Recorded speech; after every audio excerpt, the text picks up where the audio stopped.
Yeah, good.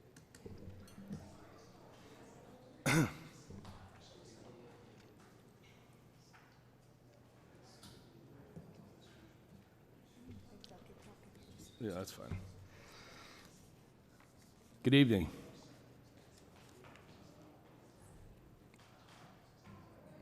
Maybe they won't. Excuse me. Good evening. My name is Brian O'Connor. I'm the chairman of the Stratford Planning Commission. Today is September 19th, 2023. It is now 6:02, and I call this meeting to order. The Stratford Planning Commission is now open for a public hearing for those petitions advertised to be heard at this session. Regular members present at this meeting are Mr. Aurelia, Mr. Boyd, Mr. Bacola, and Ms. Graham. I would also like to welcome Susmitha Atada, our town planner, and Aileen Marsh, our recording secretary. We are also joined tonight by Rory Jacobson, representing FHI Studio. I'll now ask the commissioners and the panel to find a seat down here so we can watch the presentation.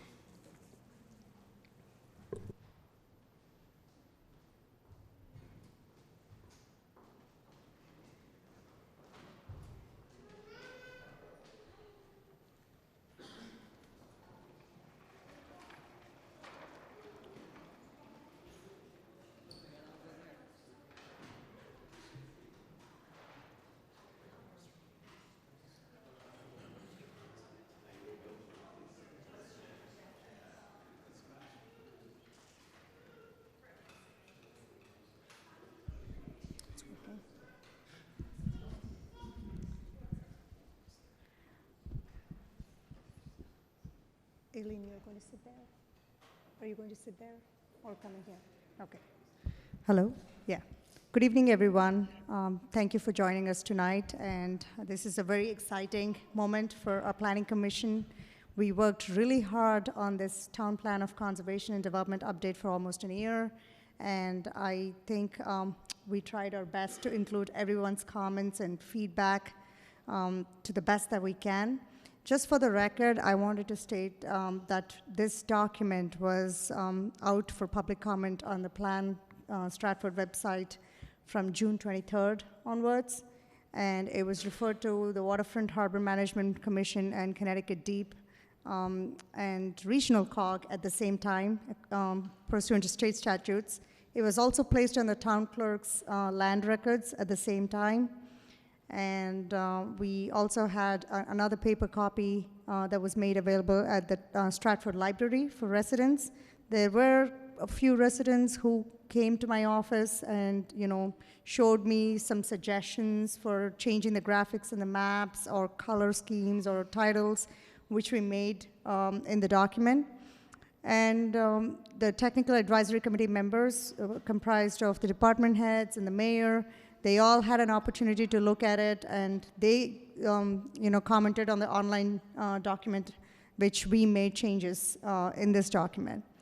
But having said that, it's not, this is a very vast document, and it's not like, foolproof, and that, I can tell you that there was no error made. And I honestly accept that today's public comments that we received earlier, brought something to my attention, which was an honest mistake. We had a portion of Elm Street that was marked in the land use map, for existing land use map as low density residential. It is zoned as an RS1 zone currently, and it is not our intent to make it medium density or high density residential, especially because it's also by the water.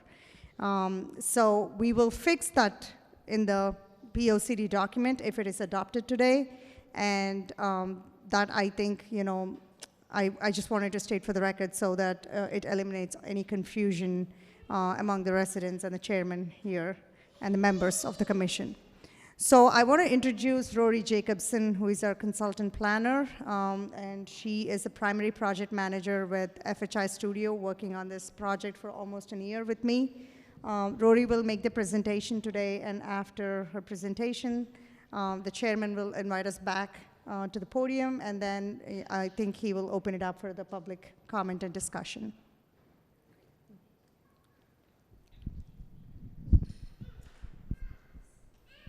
Thanks, Susmita. All right, so Susmita is going to help advance the slides here. All right, so our agenda for today, we're going to go over what is Plan Stratford. You know, what have we been doing for over a year now on the POCD? We'll go over our community engagement overview, everything we've done. We, focused on doing community engagement throughout the plan.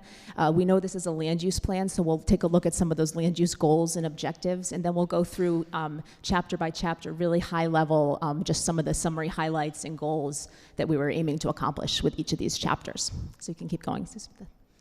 So what is Plan Stratford? What is this document? We've been working on it in earnest probably since May 2022 is when we first kicked off. You can move to the next slide, Susmita. So in Connecticut state general statutes, every municipality in the state is required to have an updated plan of conservation and development. And this document has to be updated every 10 years, amended, modified. It's a state requirement to get any kind of state funding. But beyond that, we really like to think of it as a vision document that really helps the planning commissions when they're doing reviews, when they're looking at applications. It's also utilized by other boards and commissions to make sure that their goals and objectives align with the plan as well. And as I said before, it really helps to secure grants. If there's things in the POCD that the town can use for grant writing to get funding, it only can help. And this document, I like to think of it as a state of the community, where Stratford is at this point in time. We did a lot of research gathering existing conditions, kind of a very comprehensive document. It covers things like housing, economic development, mobility, cultural and historic resources. So it has a lot of information in there. And we tried to keep it very visual, a lot of nice pictures, really graphically rich. So I think it's something that people in the community could really get a lot of value out of just looking through as well. So we started off right from day one in the process, kind of thinking about the vision. And all throughout this project, the vision's really evolved. And during the process, 5 distinct themes really came out, and these, were boiled down into community, opportunity, resiliency, balance, and partnerships. And each of those themes has much more detail in the introduction, kind of where we were going, what we were thinking. But the vision really boiled down to a shorter vision statement, all-encompassing of these themes. And really, Stratford residents envision Stratford is a town with a strong sense of community, providing opportunities, access to all, valuing and fostering partnerships, balancing the built and natural environment. We know we want to maintain that small town charm while, also making sure that the community is resilient and withstands natural and man-made disasters.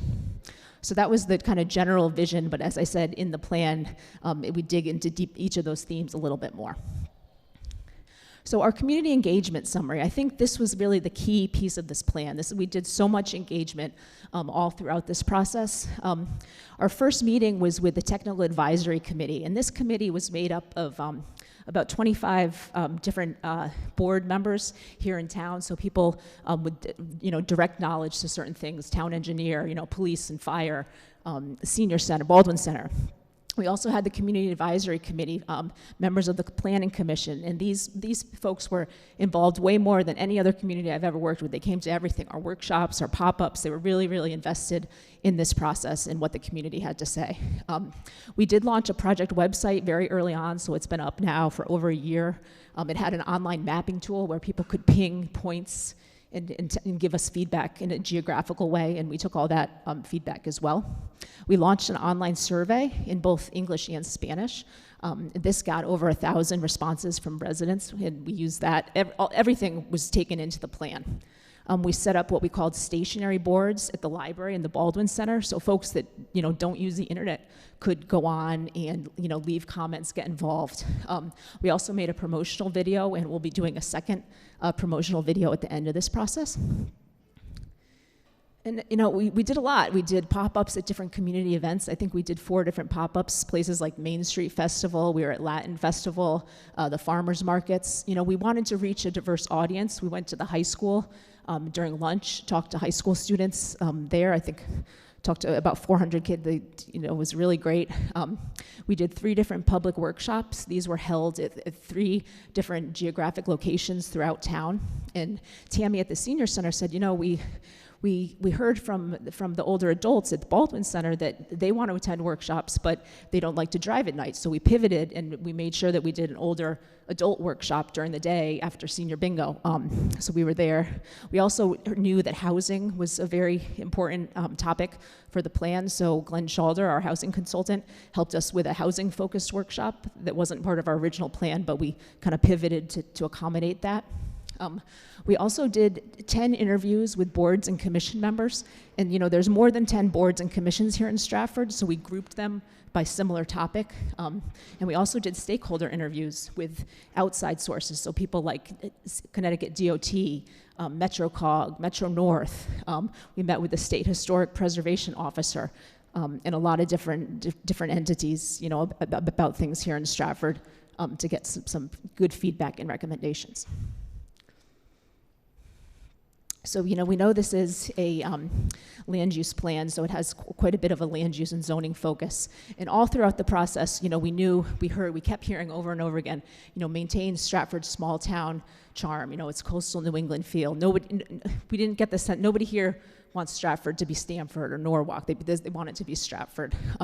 So we really tried to ensure that we developed our land use goals and objectives that really promote a balance, between the vision we heard from the community on all these different topics.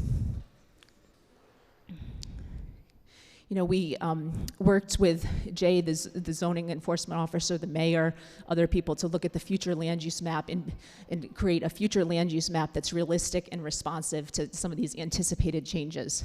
And knowing that the zoning rewrite will be taking place, we wanted to make sure that our recommendations weren't just pie in the sky, that they were things that could actually help some of these, the zoning plans. We also acknowledged health in all planning. We wanted to make sure this is such a key topic that's coming into play now, and we wanted to be on the forefront of that. And we also wanted to consider zoning and equity in planning as well. And so, as I mentioned, housing was very important, as all the topics, but this one really hit home. The Stratford in 2021 created a document, Housing Strategies for Stratford, and this is something that's also mandated by the state. So the Stratford Housing Partnership put together this document. We made sure to inventory, the approved multifamily that's been approved since the TOD zone creation. And we know that there's over 750 units in the past decade. We wanted to make sure we included healthy housing information and then some recommendations for accessory dwelling units, which is also something the state has asked for. For conservation, so now I'm just going to go topic by topic, so just for your knowledge, this is a chapter in the plan focused on conservation, open space, and recreation. And so for the goals, that came from this process for this topic were to conserve, protect, and enhance open space and natural and recreational resources while managing responsible growth and development. Also want to ensure that we're delivering responsive municipal services to ensure safe, welcoming, and vital community now and in the future. And we did include maps of resources by sizes and amenities. And I'll just say these goals are very, high level, but we do in each chapter get into objectives and specific action steps. So for economic development, we know the town is doing a lot on the economic development, and the goals for this topic were really to foster a vibrant economic climate, that attracts both large and small scale businesses, that create a thriving community for employees and residents. We know that one of the goals was to grow the commercial and industrial tax base, to lessen the tax burden on residents, and also to consider Stratford's arts and culture and entertainment opportunities to really strengthen Stratford's position as a local and regional tourist destination. And then we know Stratford has the waterfront, and the waterfront is a great asset, and we want to make sure that we ensure and prioritize access and activity for economic development down by the water and ensuring that people have access to the water. So for cultural and historic resources, the goal was to preserve, promote, and protect cultural and historic resources for current and future generations, as well as encouraging the stewardship of historic landmarks and properties.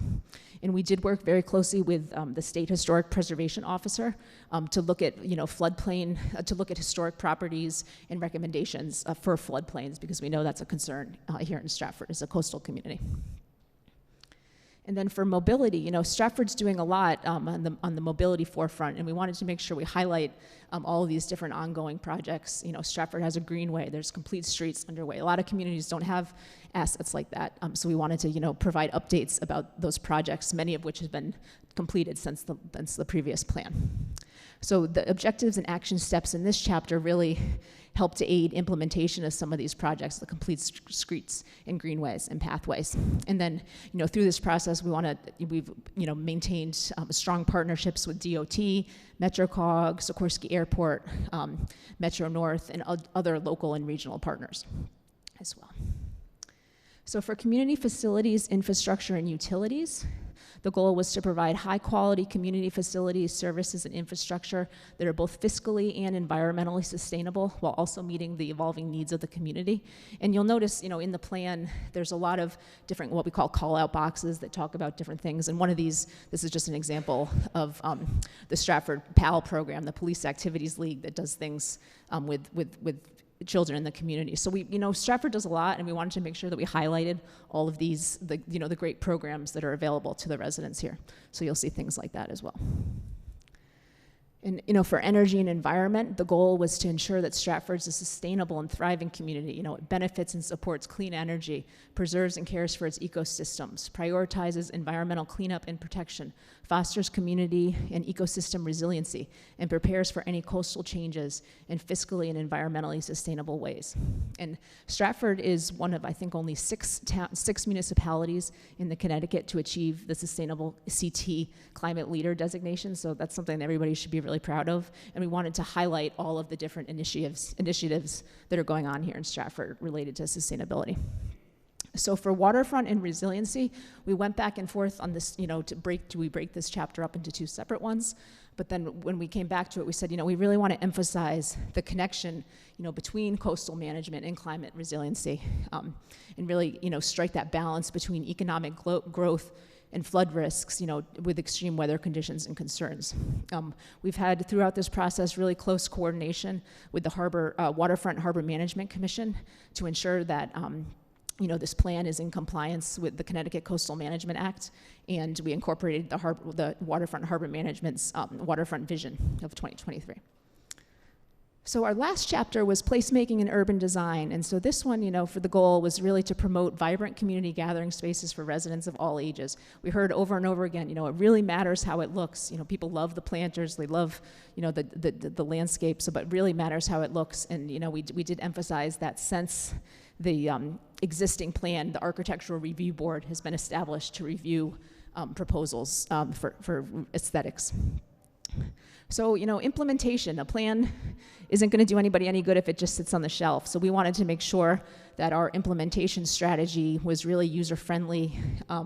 We identified lead agencies, so this is like the town staff responsible for each of the goals and the action steps by chapter. Then we have local partners, so these are people helping out to achieve these different actions. And then we identify a time frame, short, medium, long-term, and continuous within that implementation chapter as well. So with that, I don't know if I'm able to take questions. Thank you. Yep.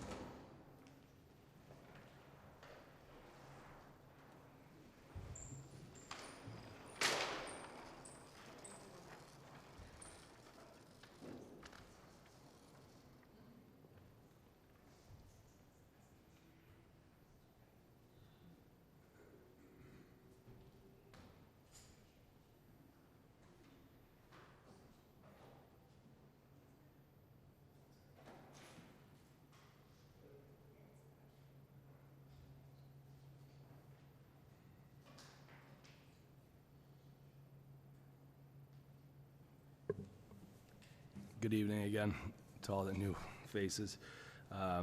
Before we discuss the proposed plan of conservation and development, I'd like to inform those of you who have never appeared before us that it is the policy of the commission to have questions directed through the chairman. The chair reserves the right to rule on cross-examination for the purpose of clarification of technical questions. I wish to announce that should any items on tonight's agenda take more time than anticipated, this public hearing may conclude at 11 p.m. and be continued to another date which will be established at that time. Any items not heard by 11 p.m. tonight will be heard at the continued public hearing. For the record, in accordance with state statutes, tonight's public hearing was advertised on the Town Planning and Zoning webpage, in the Town Clerk's office. The public hearing was also advertised in the Connecticut Post on September 5th and September 15th. I will now advise the Town Planner to provide a staff report. Thank you, Chairman. So, as you know, like Rory summarized the plan, it was mostly based on the vision expressed by the community to have Stratford remain as a small town and ensure that there's a perfect balance between conservation and growth and development in the town. So we also received comments from the Waterfront Harbor Management Commission, which were extensive, and I enclosed along with your agenda and minutes when I sent it to you last week. And we addressed almost every single comment that was asked of us by the Waterfront Harbor Management Commission. Connecticut Deep's comments came in late. They were supposed to be in by September 11th, but we got it towards the end of the week that week. So unfortunately, by that time, we had already sent the document for printing to provide you some copies. So if you were to adopt the plan today, you can place a condition that the comments from Connecticut Deep should be addressed in the plan. Their comments were not, controversial, or I would not say that it would change the document significantly. But there was one comment that they made that I think is worth mentioning, which is that to avoid high-density developments and floodplain areas of the town. And we are definitely going to address that in the recommendations of the plan. I'm not sure if every parcel that is in a floodplain could be prevented from high-density development, because there's a lot of parcels in South End which are zoned RM1. And maybe it is wise to say any parcels that had repeated flooding events and had, are classified as repetitive or severe repetitive lost properties by FEMA should be not converted into high-density housing parcels. We also received comments from residents today, almost around, I think I started receiving emails from 2:30 p.m. today. As you know, we had this public hearing planned, so our office closes by 4:30 p.m. There was not much time to address any comments.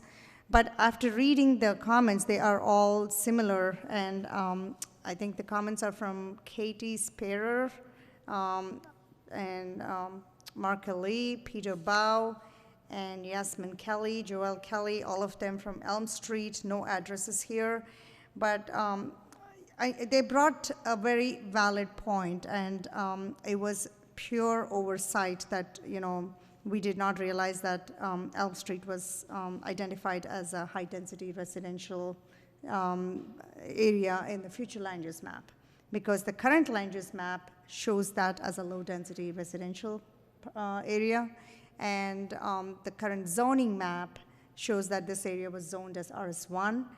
We did not try to change anything in any zones significantly, because Stratford zoning has been, predominantly working the way it should, and it's a largely built-out town, except for a few parcels that we thought could be identified for redevelopment, like the big parcel on Broadbridge Avenue, or maybe some parcels that we know are going to come before the commission, because we've had initial conversations with the applicants, and they're looking at text amendments for those parcels, especially they were by Route 15.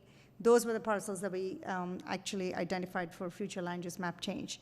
And this one, somehow this slipped through the cracks, but I'm glad it was brought to our attention, and we still have time to address these comments. The final adoption has to be done by the town council by state statutes, and hopefully we will refer to the council for the next month's council hearing. But in the meantime, we would use this time to address the comments that we've received and make sure we have a perfect document for everyone to use. Thank you. Thank you. I will now ask members of the public to comment in favor or opposition to the petition. I will also allow general comments and observations from those who wish to speak. Each member of the public will be provided with 3 minutes to make their arguments. If someone wishes to speak again, you will be given a chance after everyone has spoke.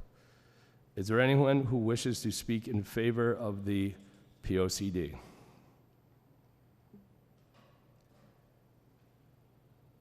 Okay. Is there anyone who wishes to speak in opposition? Okay. Yeah, I think we have a sign-in sheet there. Okay, we got a list here, so we're going to invite Peter Bowe. You have to say the Yeah. address for the record. Just, 1705 Elm Street, and I'm a lifelong resident of Stratford. I've lived here since 1952. I'll give $10 to anybody that can say who was president then. So when I was a young kid, you had Paradise Green and Stratford Center. Everything in between was R1. Drive up Main Street now. I lived in Lordship. I've lived on Canaan Road. I lived on Pine Street in Lordship. I lived on Pauline Street in Lordship until the taxes drove me out, from $8,500 to $28,000 in 10 years.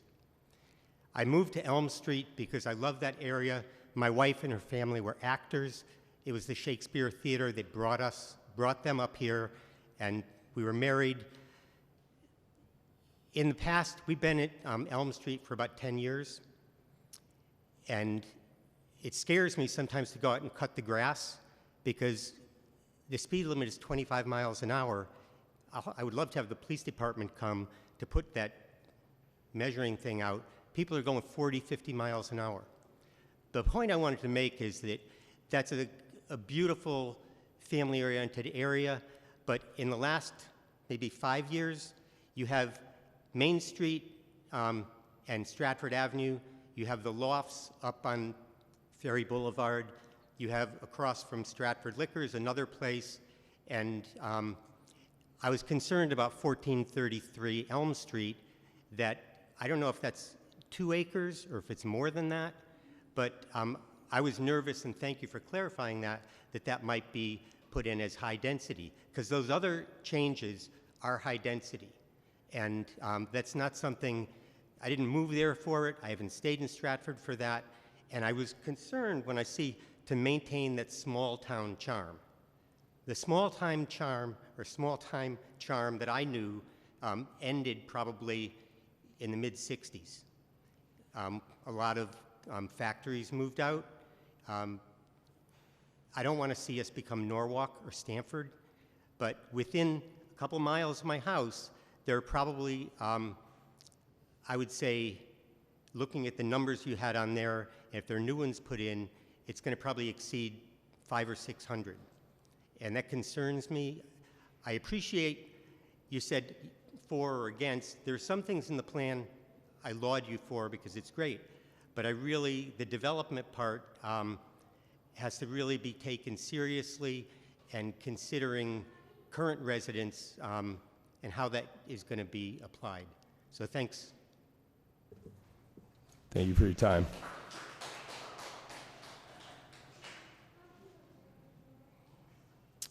Tyler Bunch.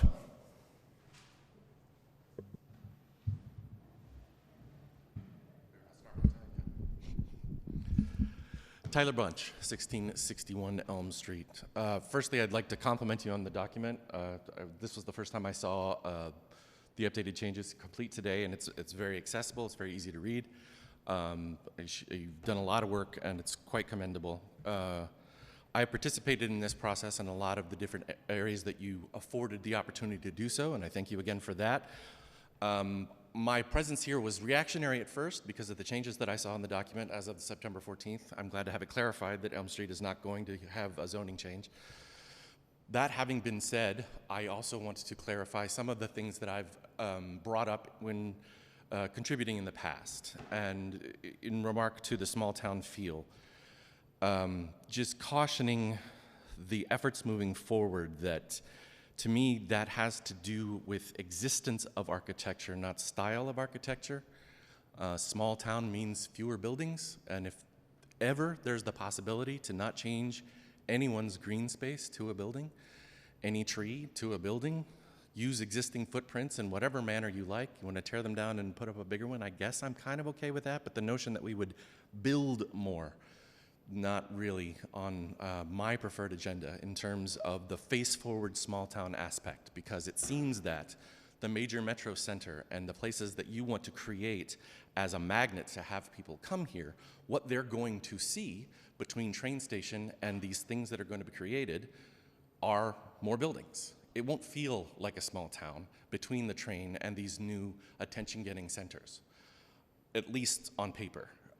Maybe there are some creative architects that are going to make big buildings look like small buildings. I don't know, but it feels as if the small town feel will only be radiating away from the town center and not the town center itself in the current design.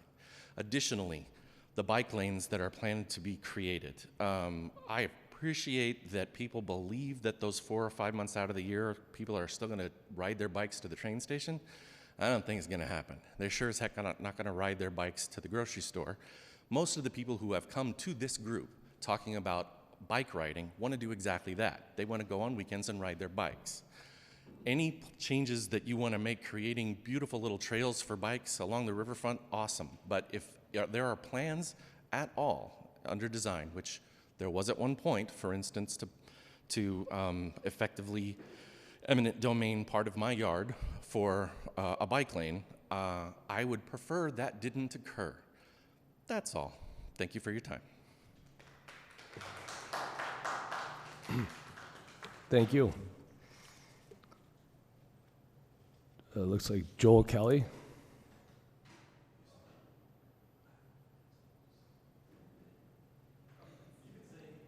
There's no...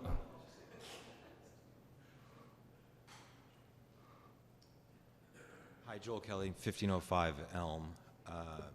It's my first time. We're new to the neighborhood, and the idea of being in this neighborhood, it's nice and quiet, being down the road from, Shakespeare, the waterfront and everything. The idea of more housing going up is just not, to me, in our neighborhood, like a good idea. The housing that's already existing is not being taken care of. The brick building across from us is kind of falling apart. So just feel like that's going to be a continuing thing. So thank you for your time. Thank you.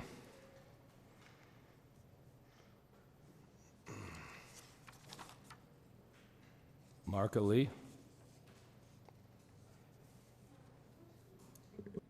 Hi, Marka Lee, 1661 Elm Street. I am also relieved that the zoning is not going to change for Elm Street. I was the one that caught the two different map colorings.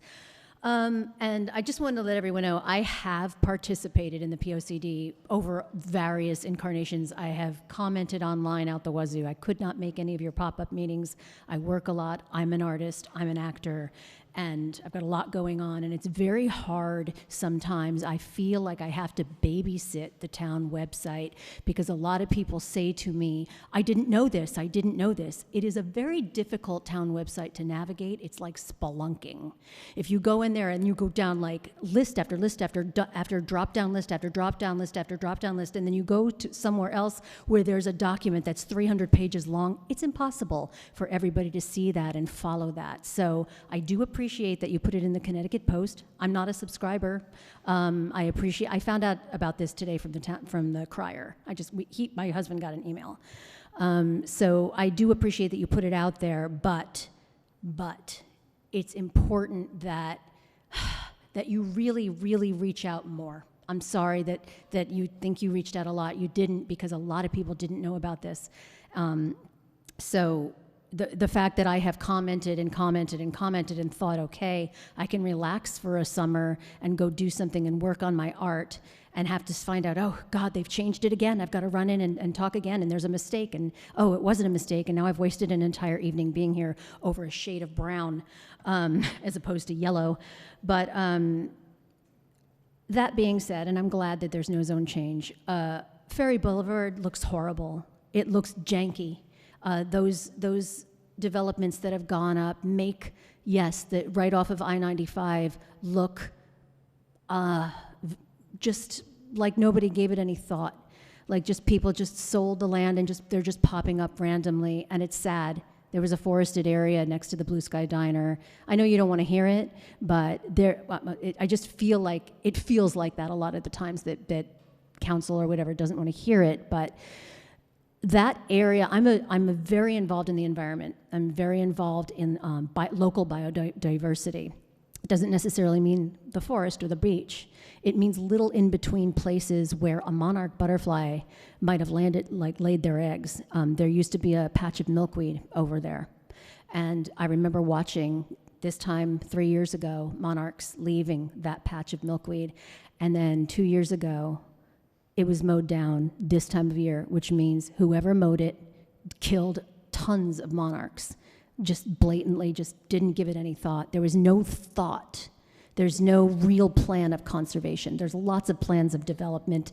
There's not really a plan of conservation, and I really hope, I tried so hard to get involved in the conservation committee, and I was rejected a lot. Nobody wanted to hear what I had to say. But I have a wealth of knowledge of that, of helping Stratford support there's been a 70% drop in insects and birds because of overdevelopment. It's a huge problem, and I would love for somebody to want to come talk to me about it, but I have been banging, and by the way, 10 boards and commissions there are over 73 boards and commissions in Stratford. They're all out on the hallway. Some of them haven't been commented on since 2010. I don't know why they're still up. I just feel like everything's kind of half done, and I would love, okay, there's a spot, wasn't going to say this, and I know my time's almost up. There were some plantings done off South Avenue, off of Shore Road by the Shakespeare Park. Somebody planted some native plants, and nobody has kept up on it. I went over there to check it out the other day to see how it was doing. It's full of poison ivy. The tree of heaven, which is a host for the spotted lanternflies, has all grown back because you didn't dig it up. You just had somebody from Public Works chop it down and leave the stumps. And now it's growing back twice as bad because you didn't do your research. I don't know who did that, but that's not how you do it. And there's Tree of Heaven right across the street. So you're not really doing what you set out to do. And I would love to be able to help. And I'm always rejected as a resident. So I would love that to change. But I'm glad about the residential zoning thing not being changed. But I have so much I want to offer this town. And I would love for somebody to come to me. Thanks. Thank you for your time. Rachel Resnick.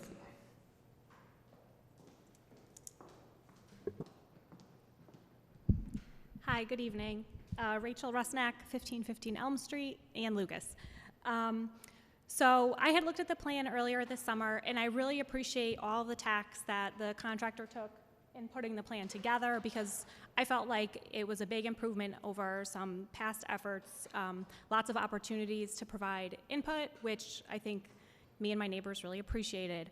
I was alarmed when I saw the plan today with the miscoloring mistake, but I still have to say, as the plan stands right now, I'm not in favor of it, because that plan shows Elm Street as an area for high-density development, which I believe is totally inappropriate for that area. I would be in favor of the plan were that to be corrected in whatever proposal is adopted by the group. I think that it's a very thoughtful and comprehensive plan, and I really appreciate the effort that went into it. And I really appreciate all my neighbors showing up here tonight, because we have a great group of people that really care about what happens here in town, and it's just really good to see that people are paying attention. So if that one thing were fixed, I would be in favor, but as it stands, I'm opposed. Thank you. Thank you for your time.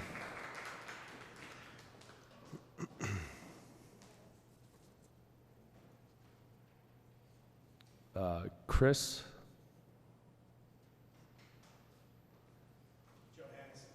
Chris Johansson. Thank you. Hi. Generally, I'm pretty impressed with what I see in this. Sorry, just state your address for the record. Hi, Chris Johansson, 1962 Elm Street. Generally, I'm pretty impressed with what I see in this plan. I've only gotten about 60 pages in, so I guess I'm only 20% there. But I also live on Elm Street, and I'm here at the meeting because of my understanding that there would be a proposed zoning change, and I'm grateful that I'm hearing that that's not the case. But my concern about that really applies to the whole town. It certainly applies to the transit-oriented district with, I can think of 5 developments recently that are, between them, probably 600 units. 600 units that, for the most part, have 1 parking space per unit, and I gotta believe half of those units are gonna have at least a couple living in them. And I can't imagine anybody not having a car these days. So I don't know where all those extra cars are going to go, but I'm sure that I'm going to see some of them on Academy Hill, for example, when they build 103 units across the street from Christchurch. So, 103 units there, 160 Center School, the project that's being built on Ferry, the one that was built a couple of years ago on Ferry by Blue Sky, the one that's a little further down Ferry that's about to start. I don't see how this helps the town keep its small town charm. I don't see people coming to the town and staying here. I don't see one bedroom apartments fostering the kind of community spirit that, I think we all want, and that I think that the people that own houses in my neighborhood exemplify. So I think that's something that we really need to scratch our heads and discuss further before we, blindly go filling up every square inch of space. A couple other thoughts before I leave, and that is that I heard a comment about resiliency from flooding in the floodplains. And one thought about that is the possibility of moving utilities underground. I know that there's going to be street work done on my street, and I'm sure in other places too. Can we consider doing utilities underground in conjunction with that? Because I'm sure that's the way it gets put underground when the streets get opened up. And the second thing is, I think there was a comment earlier about outreach in terms of town meetings, schedules, programs, the input that was requested for this plan. We don't have a print newspaper in town anymore, but the Stratford Crier is getting pretty much to critical mass. I think if the town were to include advertisements, notices for public meetings and those sort of things on Stratford Crier, it might help that really happen. Certainly make it easier for those of us who are paying attention. Anyway, thanks very much. Thank you for your time. Stephen Fabian. Okay. Is there anyone else who would like to come up and make comments?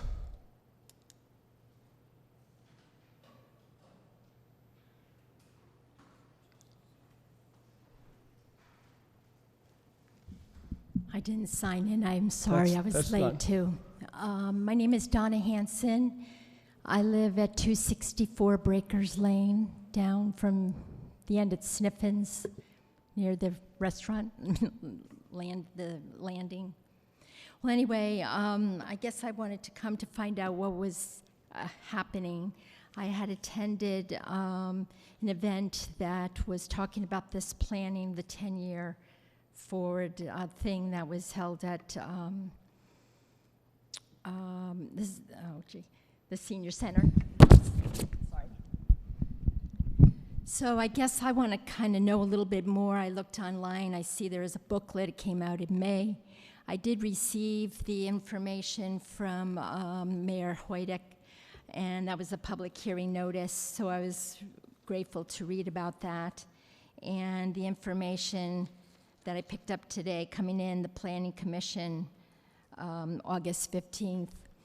I don't know anyone else here, but I can comment on recreation, or I should say conservation. I grew up in the town of Easton.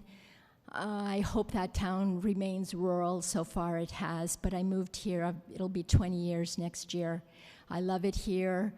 I work here in Stratford, employed by Stratford V&A. And I have seen changes through the years, as most everyone will, with population growth. I do hope we can stay aware of conservation elements so it doesn't become postage stamps here and there. I was very happy to see that there is a pollinator garden over, it looks to be near the Shakespeare Theater. I'm involved with the Audubon Society over there at Lighthouse Point, and you know, I am aware of the different areas of the Audubon, the bird population, et cetera, et cetera. I hope and pray that that remains diligent going forward.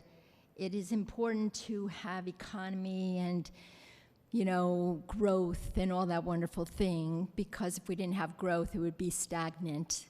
So that's true. But as long as we don't lose sight of what enriches some of the history and maintain some of the specialness, and I guess that's seen by the people in the town who support it. Thank you very much. Thank you for your time. May I ask you where I can find this literature that most of, seems like everybody is aware of? Planstratford.com. Thank you. Yes.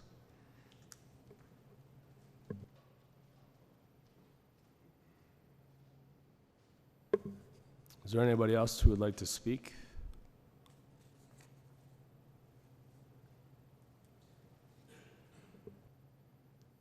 Thank you. My name is David Chess. I'm at 1990 Elm Street. I appreciate the great work you guys have done. Very thoughtful. We'll be highlighting it in the Stratford Crier, section by section, breaking down in terms of the plans and the implementation. It's something that we do as the executive director for the online paper. We have about 1,400 readers on a monthly basis now, and really do hope that you look at it as a place where you can communicate with the community, since it is our only town newspaper. The other comment I'd like to make, again, is follows on Chris's comment that that if we're building resiliency and we're trying to make a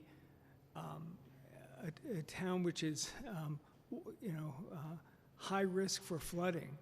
I mean, you look at the maps, about a third of our town today is considered high risk for flooding. And every time we open up the streets and we don't take our electric lines and sink them into the earth, we're wasting time and money because we're just going to end up paying for the damages done time and again. So I know as we're opening up the streets, making our greenway, please, even if it costs a little bit more, the major cost of doing it is opening the streets. And we're opening the streets in this process. So please find a way. It's a penny invested here will save $10. Thank you. Thank you for your time. Is there anybody else who would like to speak? Okay. Well, with that being said, we'll now conclude the public hearing portion of this meeting. I'm looking for a motion from the commission to table the POCD. We will then open the POCD for further discussion among the commissioners as a part of this month's administrative agenda. Sarah Graham will make a motion to table the POCD. No, Paul Aurelia, I'll second that. All in favor? Aye. Any opposed? With that, we move to the order of business, the first order of business on the agenda, which is the administrative session. May I have a motion to open the administrative session? I'd like to make a motion to open the administrative session of our meeting. Or Paul Aurelia, I will second that. All in favor?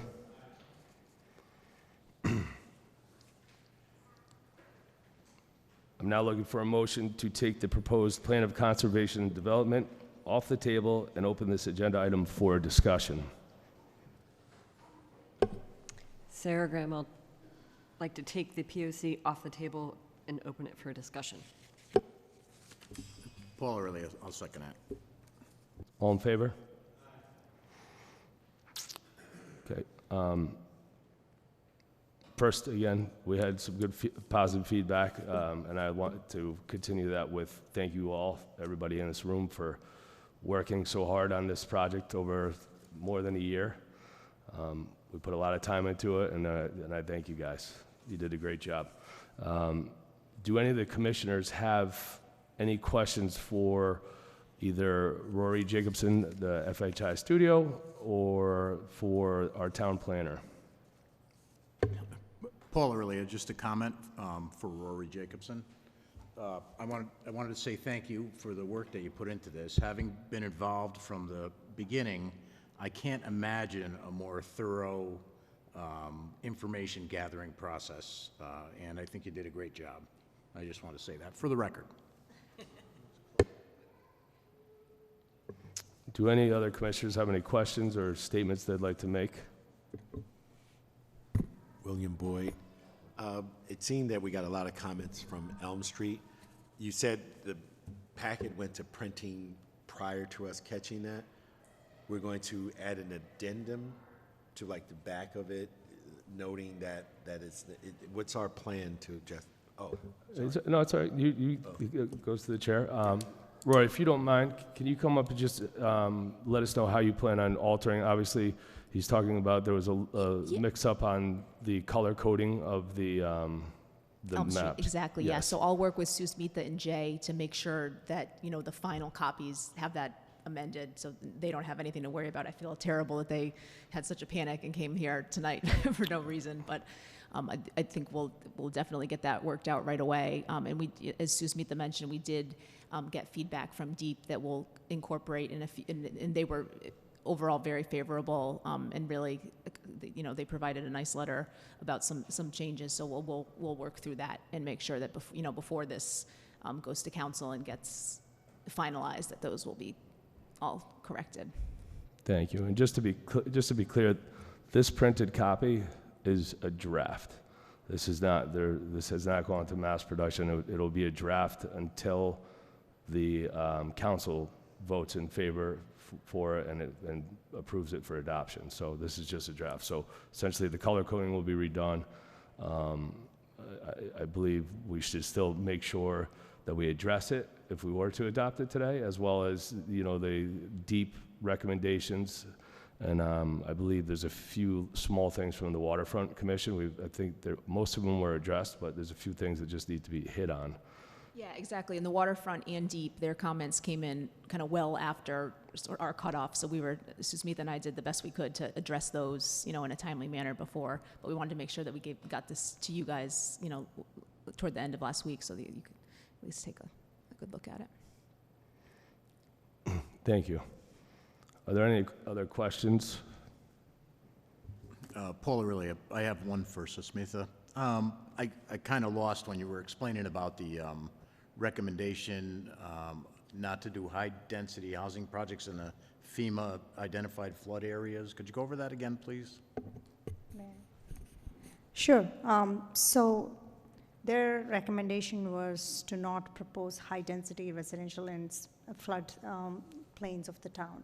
Okay. We have numerous parcels in the special flood hazard areas in the town. And there are some ways that some can not, we don't have high density anywhere. We don't allow 10, 15-story developments anywhere in Stratford. The maximum we do is 4 stories or 5 stories, that too in a TOD district. But some of these parcels, could be in floodplains. in the TOD. And chances are, we can help mitigate by following the deep floodplain construction standards, by elevating them above mean sea level and using flood-resistant structures for construction, and using other strategies for before, during, and after flood preparation. But again, these are all reviewed through a special case review by the Zoning Commission anyway. Anything over a certain size, any development over a certain size is automatically referred for a special case review by Zoning Commission, when this will be, investigated more closely. But for us to generally write that nothing, no medium density or, only single families are allowed in flood, special flood hazard areas doesn't do any justice. Right. Because I think single family homes are equally vulnerable and their lives are also pretty important. But it makes sense to at least say that if a property has had repeated flooding events, like there are some properties in the town, I think we have 77 properties in the town that have had at least 4 events of flood losses that they claimed through FEMA.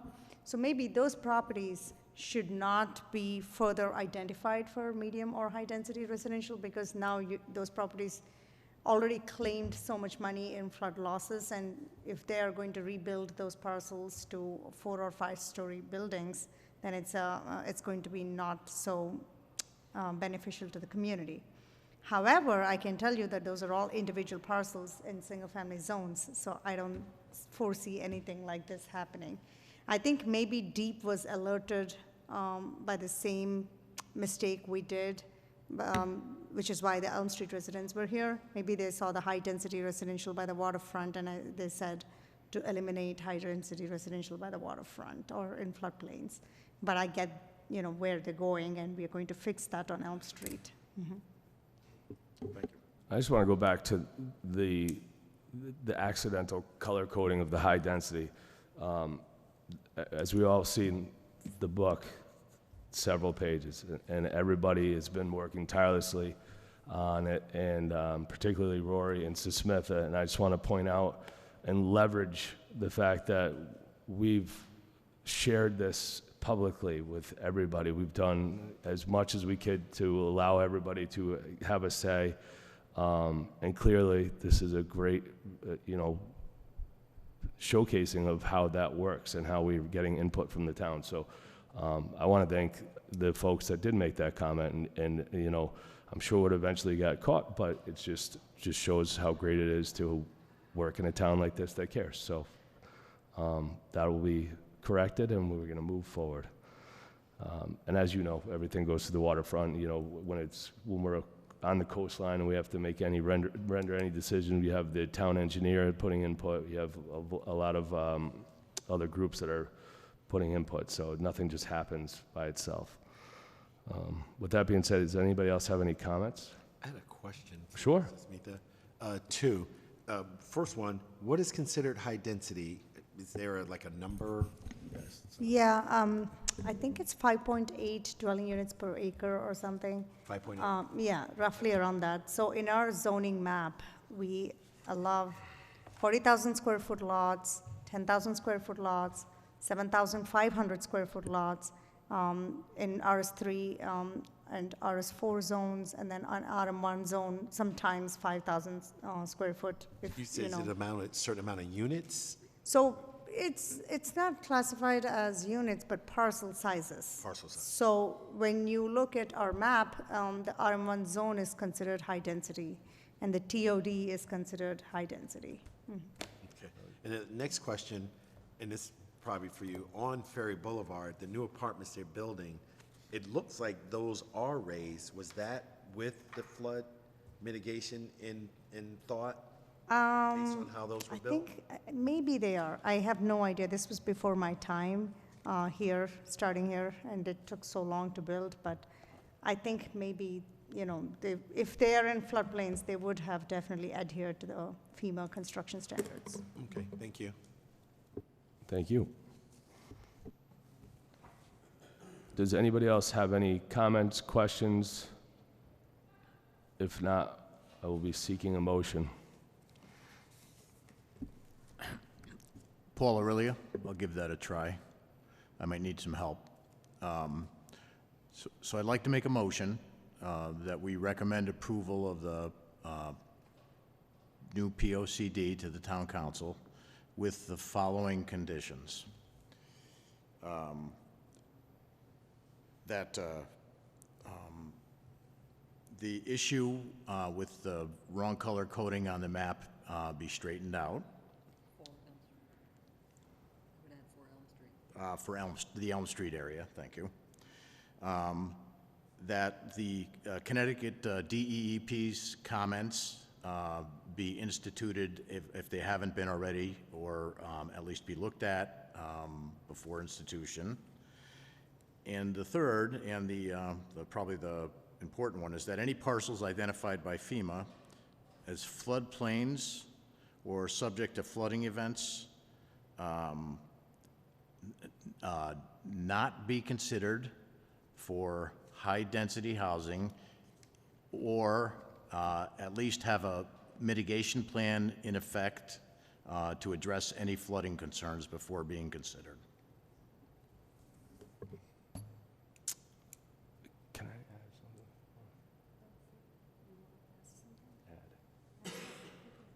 something? That was good. I would just also like to add the completion of following all the edits that were made by the Waterfront Commission. Thank you. Sarah, I second that motion. All in favor? Aye. Aye. Any opposed? So moved. The motion is to recommend to the town council for adoption. Just to clarify.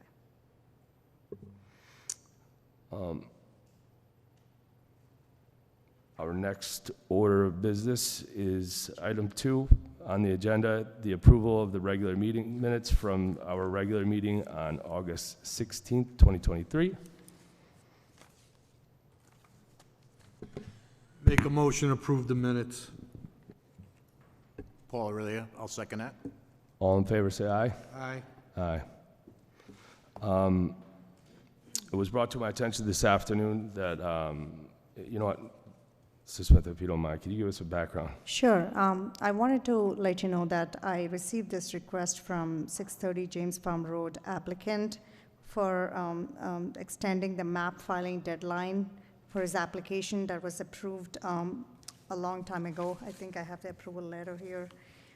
It was approved in July 2023. We gave first extension, and the deadline was supposed to be September 24th. But he needs some additional time to work with the town engineer to address the drainage comments. So by statute, he's allowed another 90 days to actually file this subdivision map. So I wanted to, I called the chairman this afternoon to request an addition of this item on the agenda, and you can do that with a 2/3 vote, and grant this time extension to the applicant so that he doesn't default the state statute and he's still in compliance with the statute requirement. Otherwise, his subdivision will become null and void. So first, I'm looking for a motion to accept this addition to the agenda. Paul Aurelia, I'll make that motion. William Boyd, I second it. All in favor? Aye. Aye. Now I'm going to look for a motion to approve the extension for the map of 630 James Farm Road. Paul Aurelia, I'll make a motion that we approve the requested extension for the project at 630 James Farm Road. Sarah, I second that. All in favor? Aye. Aye. So moved. And the new map filing deadline is December 23rd, 2023. You guys get that? All right. With all of that being said, sorry, the deadline is December 23rd, 2023. December 23rd, 2023, the new deadline.